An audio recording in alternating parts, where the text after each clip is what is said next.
South Africa, sanibonani, kusawuyena lo waseshowe kwaMondi.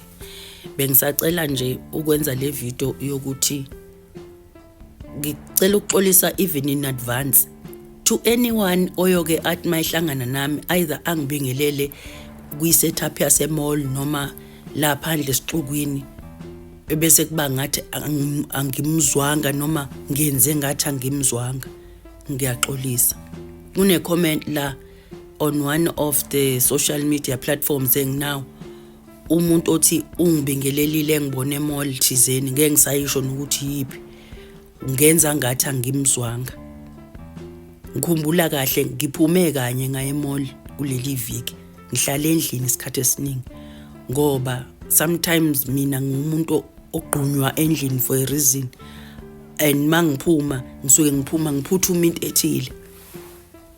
Ngixolisa kakhulu to anyone owake wahlangana nami ngangambingelela noma ngangamjabulela. Ngiyazi ukuthi abantu bayawuthanda umsebenzi wami, bayangithanda, and mhlambe lo muntu ofendeke ngempela.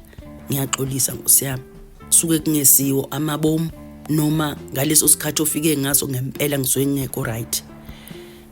Ngihambile la ngaye e-mall ngiqeda ukubeka ingane ebinama rehearsals esikoleni.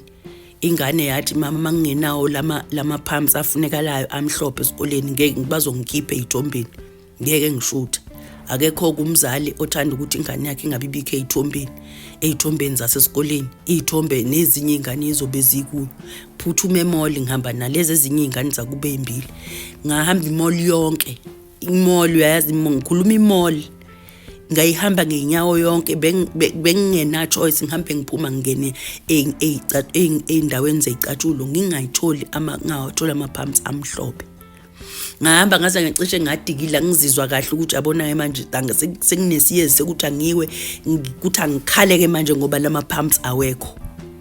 Ngithi ngiyaphuma phunde ukhona othi nje kumina ekhanda lami, uphinde la uyiqedile zonke izitolo, phinde ngidunguze futhi i-mall.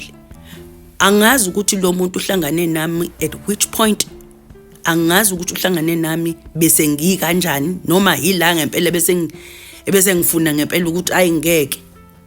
Lapha ufuna ukuphoxa ingane waphela into yesikole le. Ngigcine ngitholile ke lezo izicathulo. Kufanele ngiphindele esikoleni, ngiphuthume esikoleni ngihambise lezi izicathulo. Nami ngokwami ngiyagowisha ngikho right. Khona izinto zami nje engigowisha engidlula kuzo mina ke personally. So ukuhamba e-mall nokungibona e-mall bese uthi ngenze ngathi angikuzwa, kungilimazile. Kodwa ke ngiattendile leyo comment, ngaxolisa kulowo muntu because I don't like to offend abantu abathanda umsebenzi wami. Ngiyaxolisa, ngixolele nakunombani omunye engangam-offenda, ngiyaxolisa. Nakulowo uyazazi la khona, ngiyaxolisa. It was never my intention to offend you. I was just going through a lot in that moment. Ngiyabonga.